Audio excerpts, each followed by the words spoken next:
Have you ever stopped to think that gravity is the only reason you are reading this without floating like a balloon? It seems obvious, but it is one of the strangest forces in the universe. And the craziest thing is, you never feel gravity directly. What you feel is the ground pushing you up while gravity pulls you down. If the ground disappeared, you wouldn't feel weight. You would feel free fall. So the question that will guide everything here is simple and frightening. What exactly is pulling everything, all the time, without wires, without motors, non-stop? And why does this work from your body to entire galaxies? Many people think that there is no gravity in space, but that is a perfect illusion. The International Space Station does not float because gravity has ended. It floats because it is in constant freefall around the Earth. Gravity keeps pulling, but the station and the astronauts are falling together. And that's why everything feels weightless. It's like being in an elevator that keeps falling.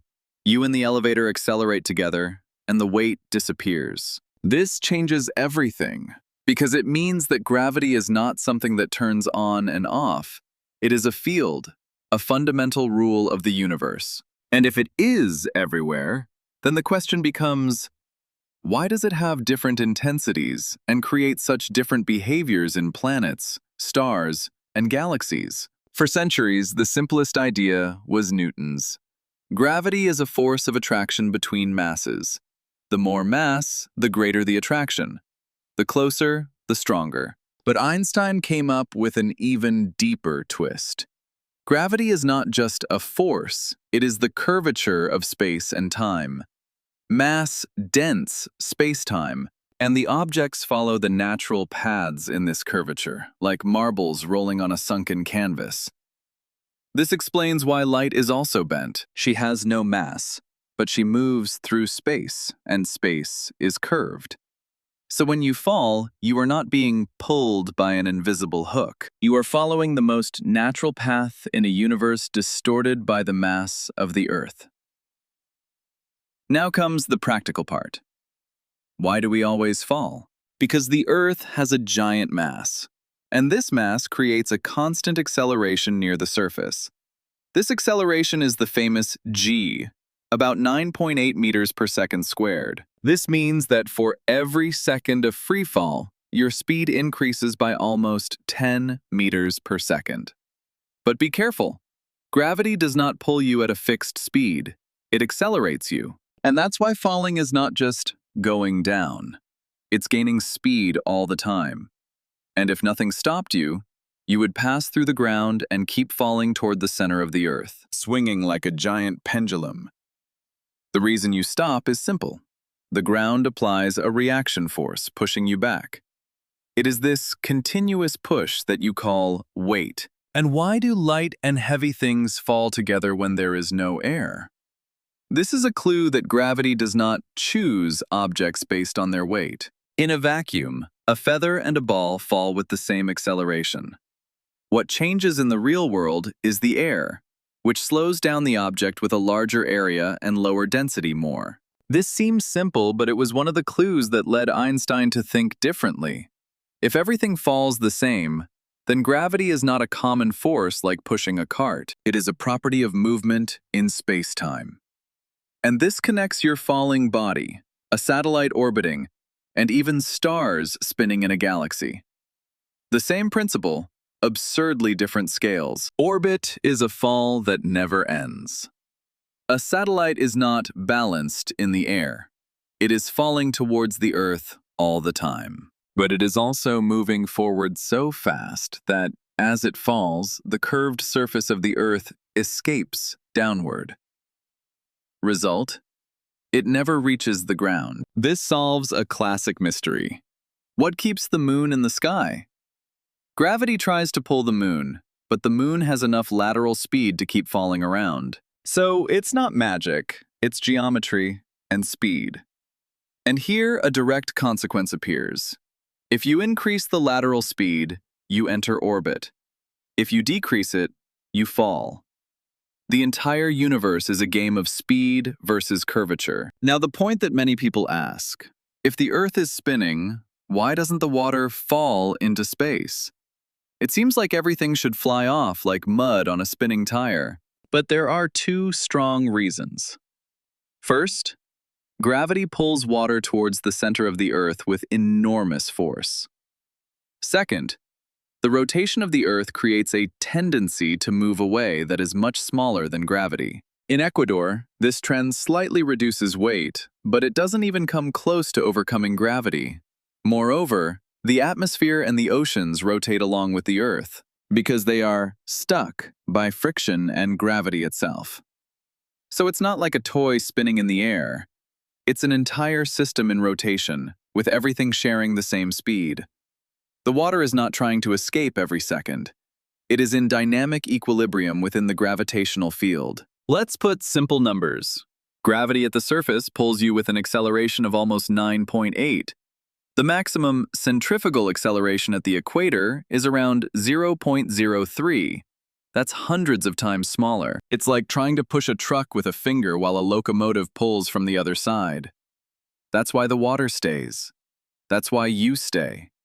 And that's why there is no risk of the Earth spitting oceans just because it spins. In fact, if the Earth rotated much faster, then yes, the planet could become flattened, and at an extreme limit, parts could break off.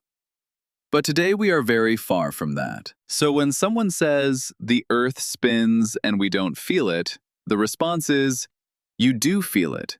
It's just that gravity and rotation create a stable state, and your body was made to interpret this as normal. And why does water form round droplets in space? Because without the weight dominating, another force becomes the protagonist: surface tension. On Earth, gravity pulls the water down and flattens the shapes. In space, gravity still exists, but in freefall, everything seems weightless. So surface tension pulls the molecules to form the smallest possible surface, a sphere. This shows an important rule. What you observe depends on which force is prevailing in that environment. On Earth, gravity dominates on large scales. On small scales, other forces take over: chemistry, electromagnetism, surface tension. In the cosmos, gravity dominates on giant scales: planets, stars, galaxies. And this explains why gravity, despite seeming weak in the laboratory, is the force that organizes the entire universe. Now let's compare gravities. On the Moon, gravity is about 1/6 of Earth's. That's why astronauts jump high and fall slowly. On Mars, it's about 38% of Earth's. You would feel lighter, but you would still feel a clear weight. On Jupiter, the story is stranger. The planet is gigantic, so it should have absurd gravity.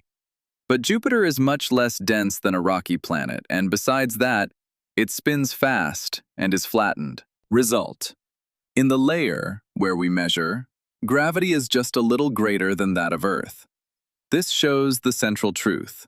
Gravity does not depend only on size. It depends on total mass and distance to the center of mass.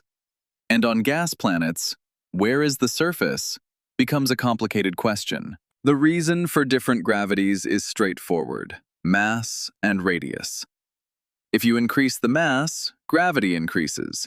If you increase the radius, gravity at the surface decreases because you are farther from the center. That's why a planet can be huge and still have gravity similar to that of Earth, if the density is lower or if the radius is much larger. And here comes a common mistake. I would weigh less because I would have less mass. No, your mass is practically the same. What changes is the weight, which is force. Weight equals mass times local gravitational acceleration. So your mass is you. Your weight is how much the planet pulls you.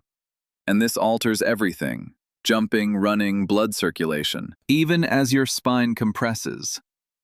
Gravity decreases with distance. This means that at the top of a mountain, you weigh a little less than at sea level. It's a small amount, but it's real. And more. The Earth is not perfectly uniform. There are variations in density inside, mountains, oceanic trenches, and this creates small differences in the gravitational field.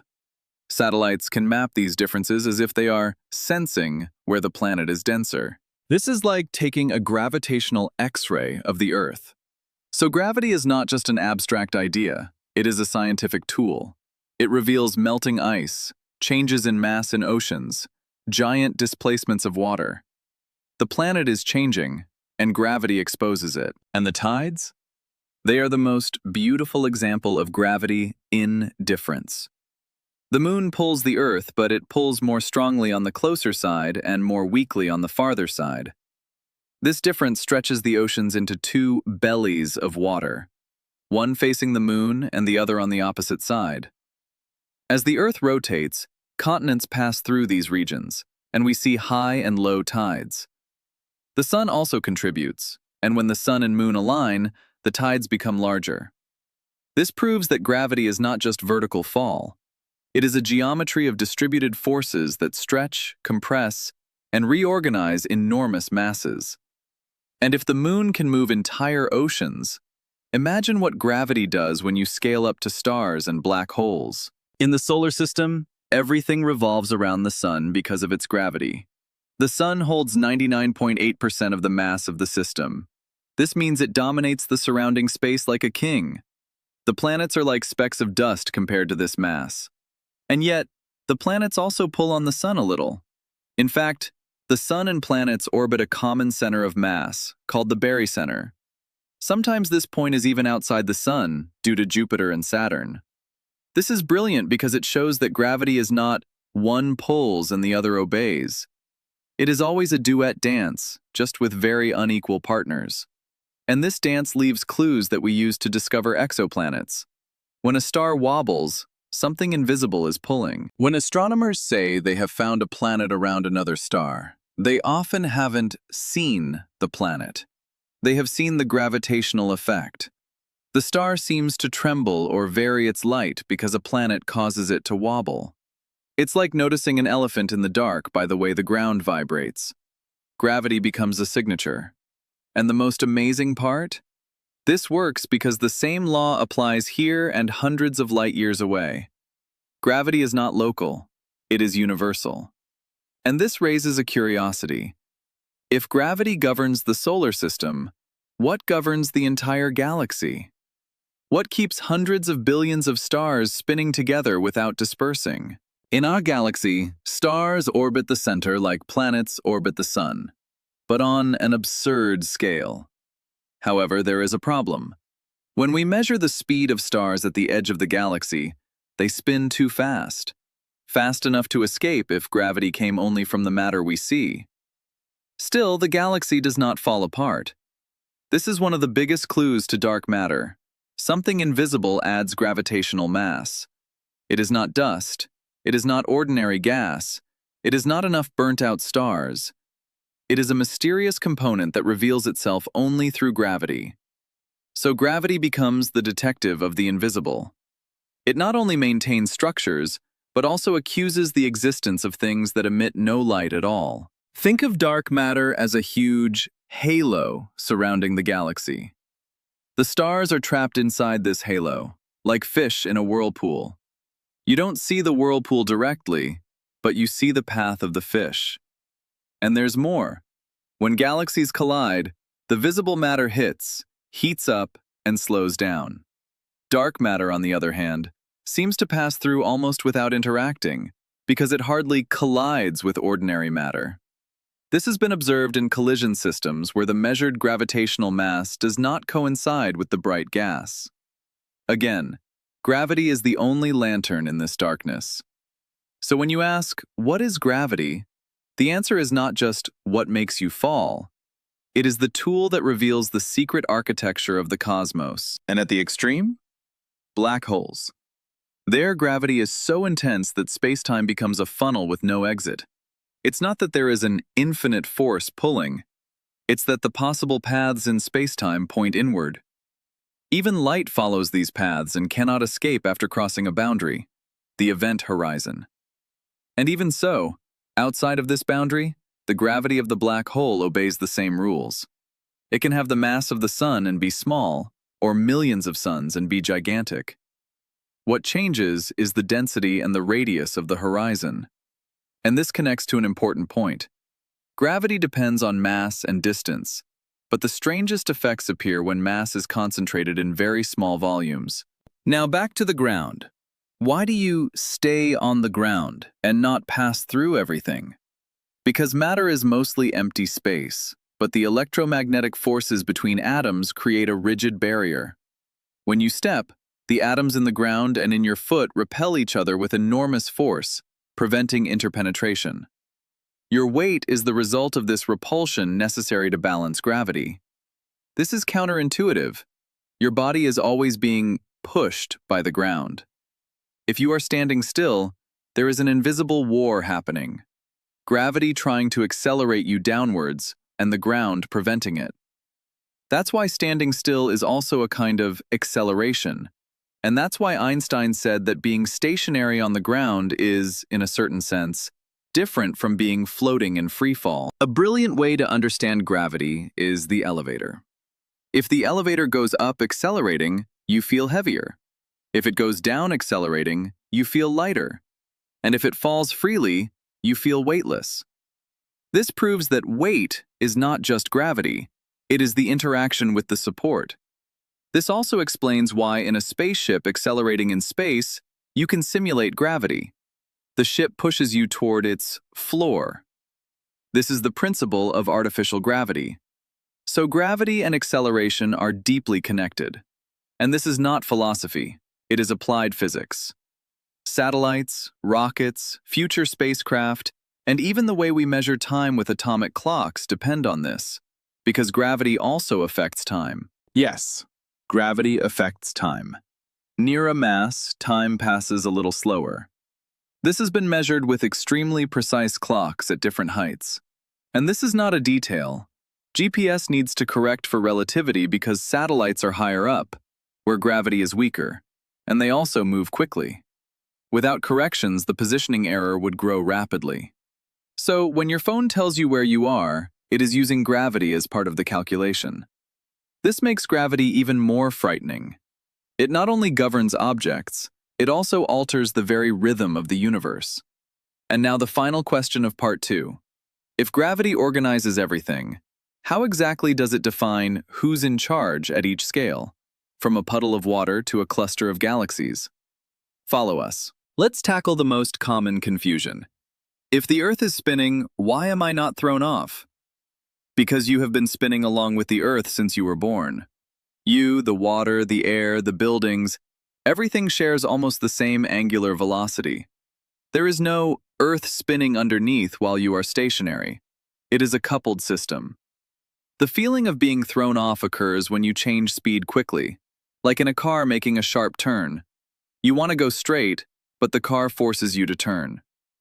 On Earth, this curve is so gentle and so constant that you don't notice it. And yet there is an effect.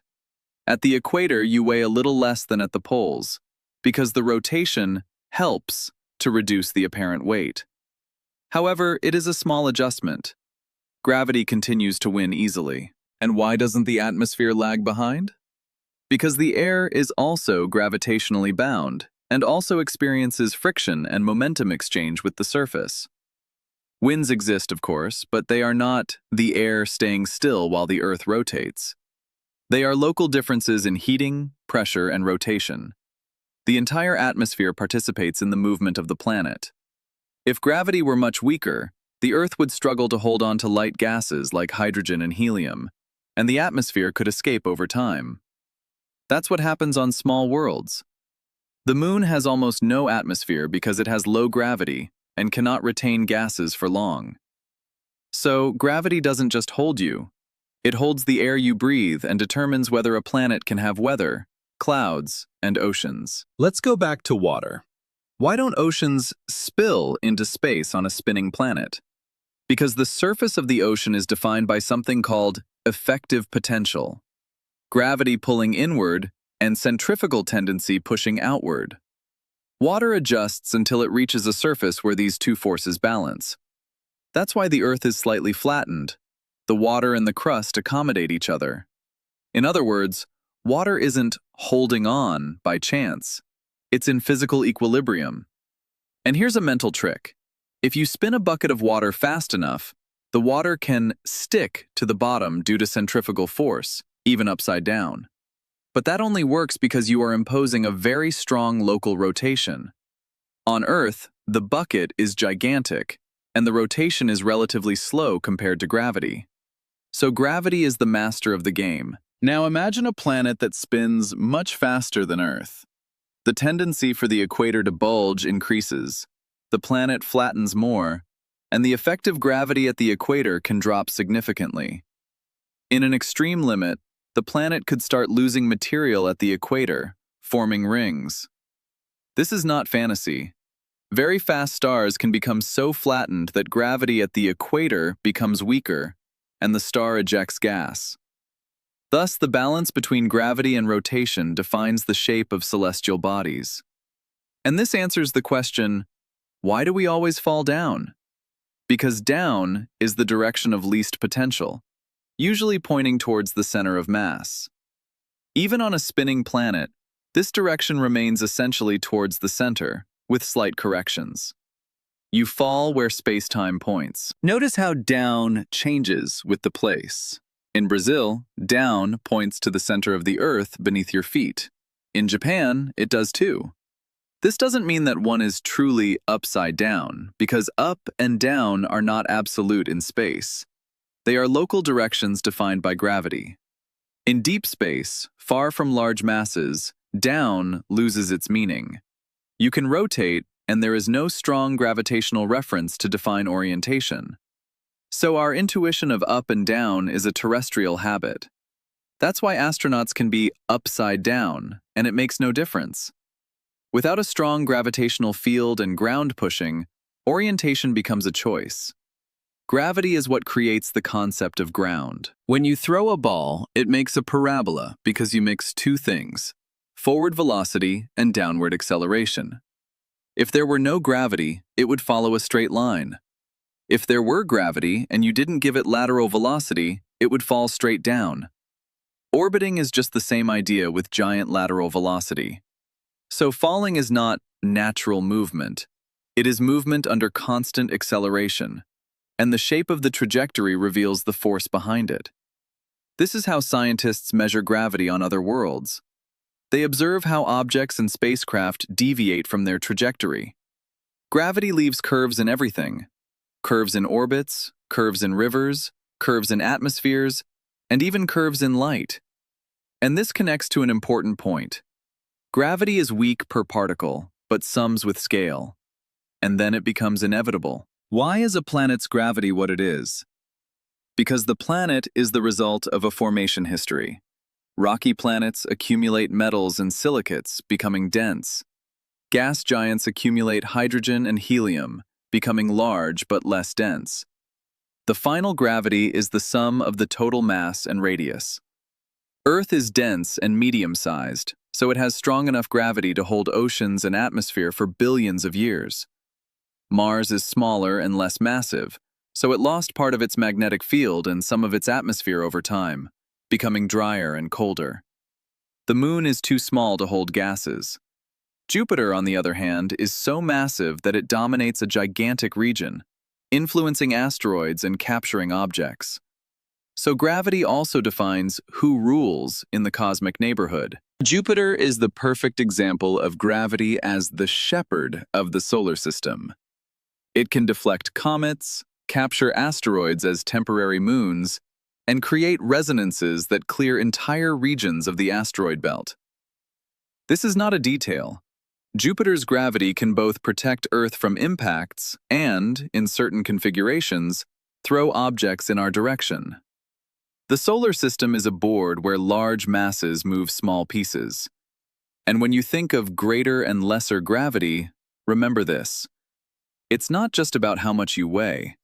It's about how much influence a body has over the space around it. There's even a concept called the Hill sphere, which measures the region where a body can dominate gravitationally against another more massive one. It's like the gravitational territory of each world. And why don't we feel the Earth spinning, but can prove that it does? A Foucault pendulum shows this. It keeps its plane of oscillation almost fixed in space, while the Earth rotates beneath it. The result is that, over the hours, the plane appears to rotate in relation to the ground. This proves that you are on a rotating planet, even without feeling it, because feeling requires perceptible acceleration, and the Earth's rotation is too smooth for your body to notice as a shock. But the forces exist. They appear as small deviations.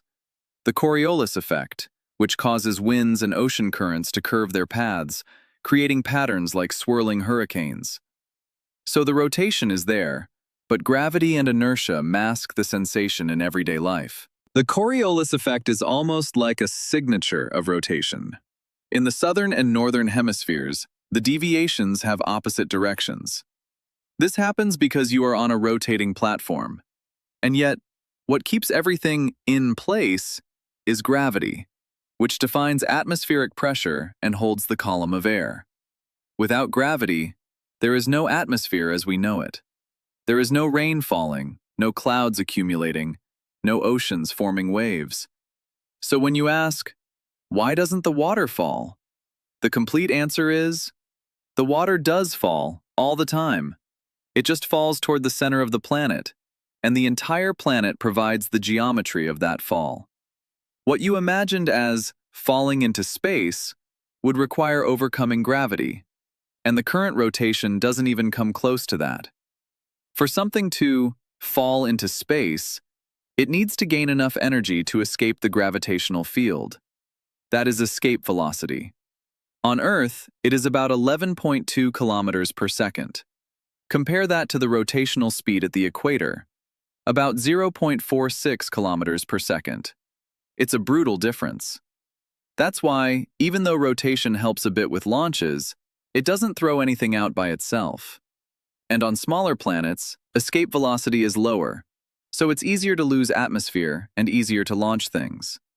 On small moons, an impact can eject material that never comes back. So, lower gravity means more fragile world, in terms of retaining gases and water over ages. Higher gravity means more bound world, where everything is harder to lift, launch, and escape. For something to fall into space, it needs to gain enough energy to escape the gravitational field. This is escape velocity. On Earth, it's about 11.2 kilometers per second. Compare this to the rotational speed at the equator, about 0.46 kilometers per second. It's a huge difference. That's why, even though rotation helps a bit during launches, it doesn't throw anything out on its own. And on smaller planets, the escape velocity is lower, making it easier to lose atmosphere and easier to launch things. On small moons, an impact can eject material that never comes back. So lower gravity means more fragile world in terms of retaining gases and water over ages. Higher gravity means more trapped world, where everything is harder to lift, launch, and escape. Why does falling into water sometimes hurt as if it were concrete? Because the energy of the fall increases with height, and the water needs to accelerate to make space. In rapid impacts, the water doesn't have time to flow, so it reacts almost rigidly. This is gravity converted into speed and then into impact. This applies on any planet. More gravity, more speed in less time, more impact. Less gravity, more time to decelerate, gentler falls. This also changes rivers and erosion. In high gravity, water tends to flow with more pressure and can erode differently. In low gravity, sediments can settle in another way. Gravity is the invisible director of geology and climate, and when we scale up, it becomes the director of galactic dynamics. Gravitational lensing is one of the most impressive phenomena. A gigantic mass, like a cluster of galaxies, curves space and bends the light from objects behind it. The result can be a bright arc, multiple images of the same distant galaxy, or an almost perfect ring. This is gravity drawing in the sky. And most importantly, the shape of these arcs allows us to calculate how much mass exists there, even if most of it is invisible. So gravity is like a pencil that reveals hidden outlines. And here comes a mini hook. If gravity can bend light, can it also carry information? Can it create waves? Yes. And this opens a completely new window to understand the universe. Gravitational waves are vibrations of space-time itself, generated by extreme events such as the collision of black holes and neutron stars. They travel through the universe and, when they pass through Earth, stretch and compress space in tiny amounts. Measuring this required unbelievably sensitive instruments. And why does this matter for our story? Because it confirms that gravity is not just a static field. It can transport energy and information. This means that the universe has a layer of communication that is not light, not sound, not ordinary particles. It is the very fabric of space vibrating. And this also reinforces the central idea. Gravity governs everything from the fall of your pen to the most violent events in the cosmos, using the same set of rules. Let's imagine a planet with double the gravity of Earth. Your body would feel like you were carrying a heavy backpack all the time.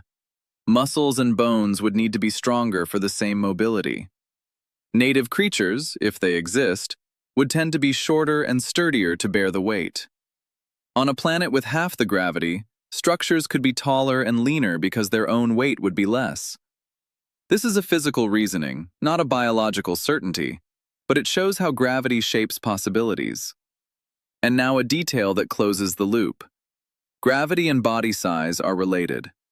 In low gravity, long jumps and gentle falls change the risk and survival strategy. In high gravity, falling is more dangerous because the impact energy increases. The same fall becomes another world. Why does falling into water sometimes hurt like concrete? Because the energy of the fall increases with height, and the water needs to accelerate to make space. In fast impacts, the water doesn't have time to flow, so it reacts almost rigidly. This is gravity converted into speed and then into impact. And this applies on any planet. More gravity, more speed in less time, more impact. Less gravity, more time to decelerate, gentler falls. This also changes rivers and erosion. In high gravity, water tends to flow with more pressure and can erode differently. In low gravity, sediments may deposit in another way. Gravity is the invisible director of geology and climate. And when we scale up, it becomes the director of galactic dynamics. That blue line of the atmosphere is thin. Very thin. And it is only there because Earth's gravity keeps the molecules trapped, while temperature and solar wind try to steal them away. There has been an invisible tug-of-war going on for billions of years. On smaller planets, this tug-of-war has been lost. On larger planets, the atmosphere can become too dense. So gravity helps define whether there is sky, clouds, rain, and seas. And more. It defines whether there is protection. Without an atmosphere, radiation and micrometeorites hit the surface unfiltered. The moon shows this. So when you think of gravity as what holds us down, also think of it as what protects us. It is not just a prison. It is structure. Let's make a powerful synthesis. Gravity is the rule that transforms loose matter into worlds. It gathers dust into planets, gas into stars, stars into galaxies. It creates orbits, tides, clocks, paths of light, and waves in space-time. And in your daily life, it defines ground, weight, falls, and even how your blood circulates. And the most surprising thing, even being the weakest of the fundamental forces on a particle scale, it wins because it always adds and always attracts. There is no negative mass creating common gravitational repulsion in our everyday universe. So gravity is a silent push towards organizing, grouping, and building. And this makes the final question irresistible. If gravity is inevitable, is the entire universe doomed to group together forever? Not exactly. There is the expansion of the universe, which stretches space on a gigantic scale. In small regions like solar systems and galaxies, gravity wins and keeps everything together. On enormous scales, expansion dominates and pushes galaxies apart. So the cosmos is a balance between local gravity and global expansion. This creates the cosmic web, filaments of matter where galaxies form, and immense voids between them. It's almost like foam. And even in this foam, gravity is the hand that sculpts the structures. So when you look at the sky, you are seeing gravity frozen in the form of patterns. Each galaxy is a record of what gravity has done to matter over billions of years. If I give you a handful of sand and you let it go, it organizes into a pile. That's gravity in instant action. Now expand that over billions of years and absurd amounts of matter. You get planets, stars, and galaxies. It's the same logic, just on a different scale. And that's what makes gravity so hard to imagine. Our brain understands falls, but it doesn't grasp how the same thing can bend light and hold an entire galaxy. So the best way to remember is this. Gravity is not a force that appears in some places. It is the geometry of the universe. Where there is mass and energy, there is curvature. And where there is curvature, there are trajectories. You fall because you are on a trajectory. The ocean stays because it is on a trajectory. The galaxy spins because it is on a collective trajectory. The next time you drop something, instead of thinking it fell because it fell, remember, you just witnessed a cosmic law at work. The same law that keeps the moon in the sky, that makes the tides breathe twice a day, that allows your GPS to function, that reveals invisible matter and records black hole collisions as waves in space. Gravity is the invisible thread that connects your room to the center of the Milky Way. And when you understand this, the world becomes stranger and more beautiful at the same time. Because the ground stops being a place, it becomes a consequence. And the question that remains is, how many other possible universes would exist if gravity were just a little different? If gravity were just a bit weaker, perhaps stable stars wouldn't exist long enough to create planets. If it were a bit stronger, maybe everything would collapse too quickly and the universe would be shorter. The fact that you are here, now, is already a clue that gravity is just right to allow complexity. So if this kind of mystery captivates you, take that curiosity and move it forward. Science is the most powerful way to transform falling into understanding. And now, one last question for you to ponder. Which part of gravity surprised you the most today? Don't disappear. Ignite your mind, take a deep breath, follow us.